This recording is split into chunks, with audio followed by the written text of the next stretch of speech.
guys, gagawa po tayo ng scones po. Magbe-bake po tayo along with my beautiful lady. She's mentoring me. Now we will be measuring flour. This is 8 ounces of flour, guys. Ayan po. Tapos, nagbabasa po ako ng libro dito. Kasama ko yung alaga ko po. Not too much salt. This is baking powder is a teaspoon. A teaspoon.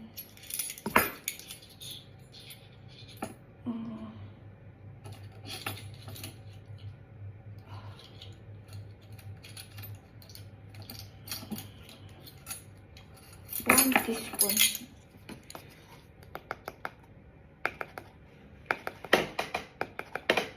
And po, teaspoon. And then half a teaspoon of salt. I would do it a quarter of a teaspoon.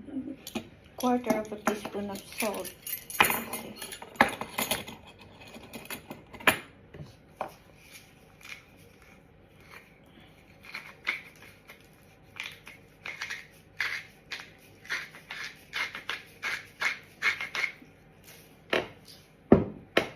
Quarter of a teaspoon.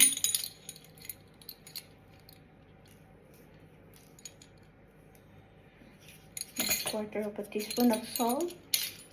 And then we need 2 ounces of margarine. But haven't you got to sieve that? Yeah, I have to sieve it. Isi-sieve po natin, guys. Ayan. Yeah.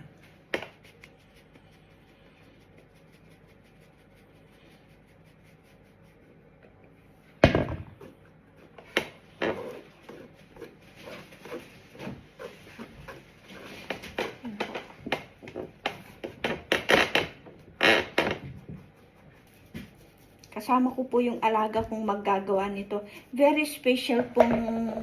Is this same as bread? Like making bread? No. Oh, it's a scone. Yeah, if it was bread, you'd need the yeast. Yeah, so we need margarine. But we have butter instead. Meron po tayong butter po. Wala po tayong margarine, guys. So we need 2 ounces. 0 ulit. Unit. Ounce. We need 2 ounces, yeah. Tapos din po.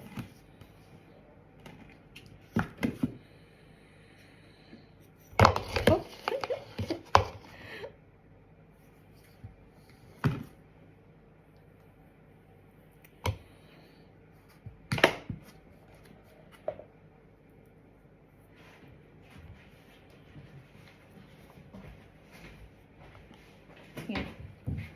Mini-measure po natin siya, guys, para hindi tayo magkakamali. We need sugar. How many sugar? 2 ounce. Don't you have to rub You wanna rub it? Rub the fat in before you put the sugar in there. You can rub it, my lovely, while I measure the sugar, okay?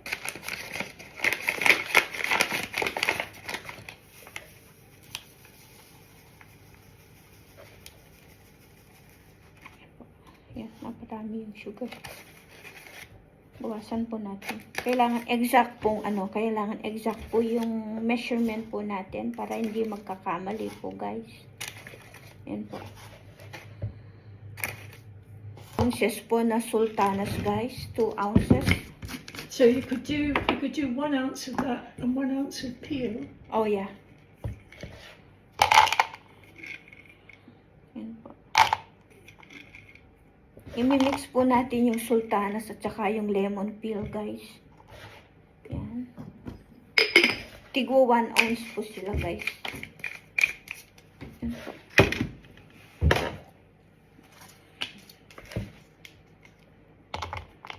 Ito po yung mga balat ng lemon, guys. Tsaka balat ng orange po. At ginawa po nilang candy po. Ito po. Masarap po. Galing po nilang gumawa ng candy po. Balat lang po ito, guys. We need more. One more sultanas, my lovely. Dagdagan po natin yung sultanas. Guys, yung sultanas, guys, para siyang pasas. Yan po. Kamukha po siya ng raisins, guys. It didn't say the measurement of the milk. Well, that's... You Just, pour it in until you get the right mixture. yan. It looks to me pretty well rubbed in. Is it to you? Yes, I think so, my lovely. And then we will add the sultanas and the lemon peel all together. Is it? Yeah, yeah. It says, add the sugar, sultanas, and peel mixed to a soft but not sticky dough. Yeah. Using the milk, turn onto a floured board. Yeah. Okay, mix that all in. Ito guys, tingnan na po natin yung ginagawa po natin at binake na scones guys. I think ready na po siya guys. Ito na po yung finished product po ng ginawa po nating scones po kanina guys. Napakaganda po ng kulay, talagang lutong-luto na po siya. Binake po natin siya na 15 minutes lang po guys. 210 degrees Celsius po ang temperatura po ng ating oven guys. Ayan po guys. Yan. Masarap pong kakainin ito kapartner po ng coffee. Any coffee will do. Ayan po guys. Hope you like it. Please, paki-follow and share naman po. Maraming salamat. Babus. This is your Indong Crudo. I love you all. Yun ang milk. Ito po yung milk na gagamitin. Organic po siya guys. Very healthy milk po siya. I'm going to get a wooden spoon. Wooden spoon. You don't want this spoon. Oh, it could be that spoon. But Of milk yes. at a time, yeah? Yes. And po, magdadagdag po tayo ng tiny bit of milk. Kasama po natin a bit at a time, yeah?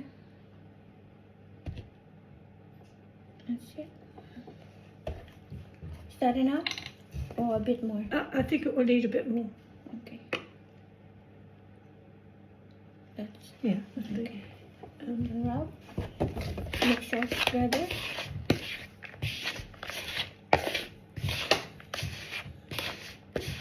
Okay, I need a bit more. Hang on. It needs to be. I think, there you go. Yan po guys.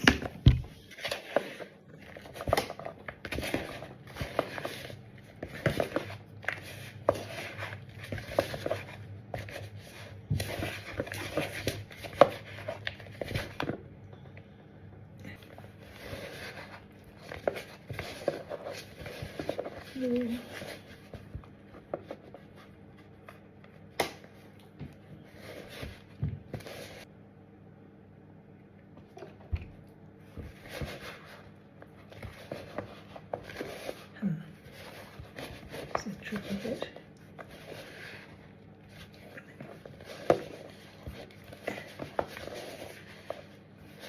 I can't really see what I'm doing. That's the trouble. When you have a go at it, it's got to be wet enough to stick together, but not wet. I think it needs more, my lovely. It needs more.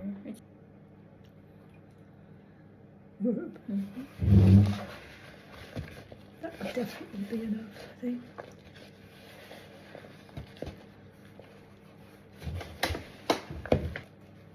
Is that enough milk? Is that enough? I think so. Okay. Yeah.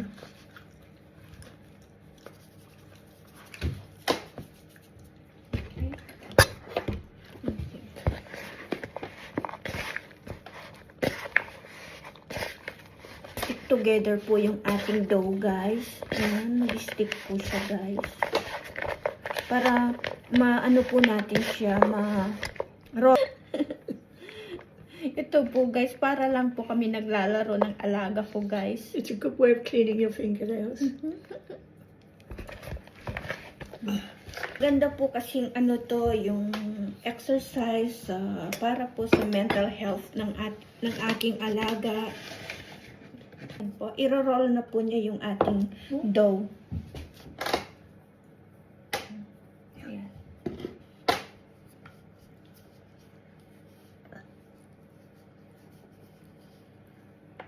I really can't see what I'm doing. Yeah, no thinner than that. Hmm?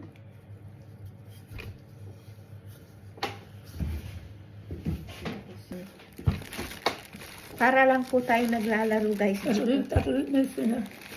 Okay. We cut it.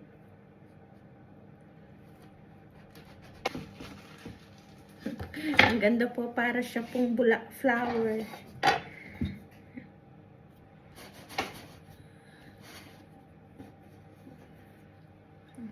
Ating nagawa po guys, bali 8 scones po yung nagawa po natin guys. Tapos ilalagay na po natin siya sa oven guys.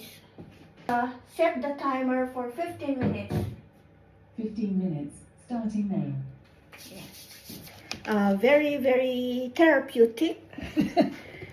Very educational. Ayan, magligpit na po tayo guys. Ito guys, tingnan na po natin yung ginagawa po natin at binake na scones guys.